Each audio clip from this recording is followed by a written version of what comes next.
روایت کو جو وہ نقل کرتا ہوں، اس کو تفسیر امام ابن ابی حاتم میں نقل کیا گیا ہے۔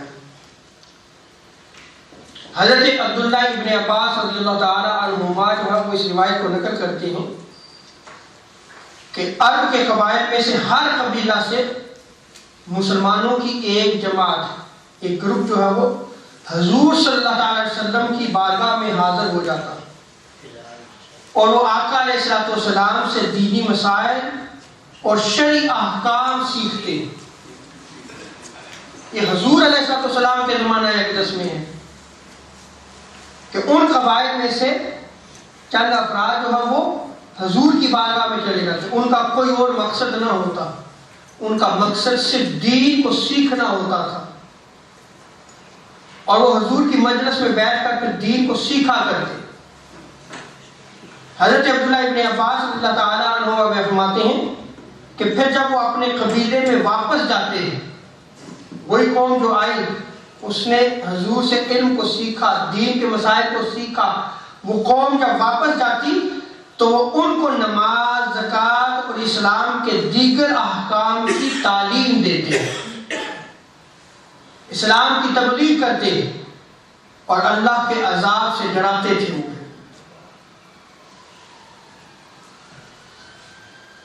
میں آپ کو ایک ایگزامپل دیتا ہوں، اس سے آپ جو ہے وہ کلیئر آپ سمجھ جائیں گے کہ جس طرح ہر شخص، ہر کوئی جو ہے وہ ڈاکٹر، انجینئر، سائنٹسٹ نہیں ہو سکتا۔ آپ کی سوسائٹی سے چند افراد ہی جو ہے وہ نکلیں گے جو ڈاکٹر بنیں گے، جو انجینئر بنیں گے، جو سائنٹسٹ بنیں گے۔ کیا سارے کے سارے ڈاکٹر بن جاتے ہیں؟ ایسا نہیں، وہ چند افراد ہی جو ہے وہ نکلتے ہیں۔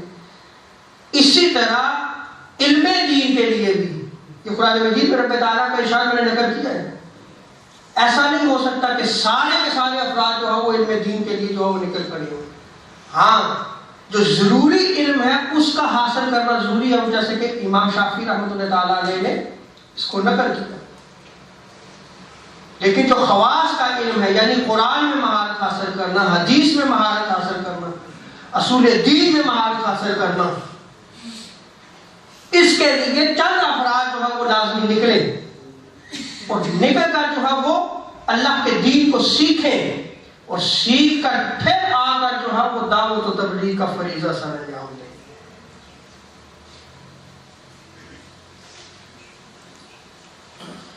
کیا آج یہ ایک سوال ہے ہمارے لیے، ہم اپنے قبیلے یا جس کمیونٹی میں اس دیار غیب میں رہ رہے ہیں، کیا ہم اپنے بچوں کو عالم بنا رہے ہیں؟ آپ دیکھ رہے ہیں ہمارے سنت و جماعت کتنی بڑی کمیونٹی ہے۔ اس ساری کمیونٹی کو آپ ایک قبیلہ تو بنا سکتے ہیں جس میں کافی قبائل موجود ہیں، اور امام شافعی کیا فرماتے ہیں کہ اگر ایک جماعت یا ایک گروپ میں سے ایک جماعت نکل کر جو ہے وہ علم دین کو حاصل نہیں کرتی تو سب گناہگار ہوں گے۔ سب کیا ہوں گے؟ گناہگار ہوں گے۔ کیا ہم نے اپنی اولادوں کو نکالا اس کے لیے؟ یہ ایک بہت بڑا سوال ہے،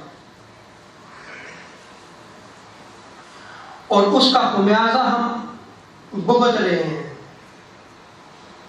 ہمارے سامنے ہے۔ اس لیے کہ ہم نے اس کی طرف توجہ نہ دی، ہم نے اس طرف ضرور توجہ دی ہے کہ ہمارا بیٹا ڈاکٹر بنے، انجینئر بنے، سائنٹسٹ بنے، بڑے سے بڑا بزنس مین بنے، تاجر بنے۔ اس کی طرف ہماری توجہ نہیں ہے، لیکن اس طرف توجہ نہیں دی ہم نے۔ اور اس کا ایک اور سبب بھی ہے کہ اس محراب و منبر میں عالم کو عزت نہیں دی گئی۔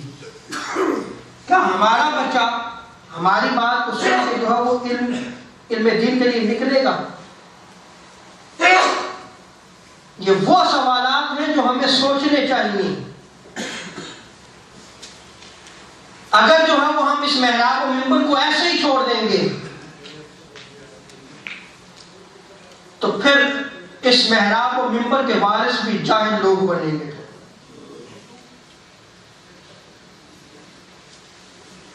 وہ عزت، وہ وقار، وہ احترام جو علماء حق کے لیے ہوا کرتا تھا آج وہ ہماری سوسائٹی سے رخصت کر گیا،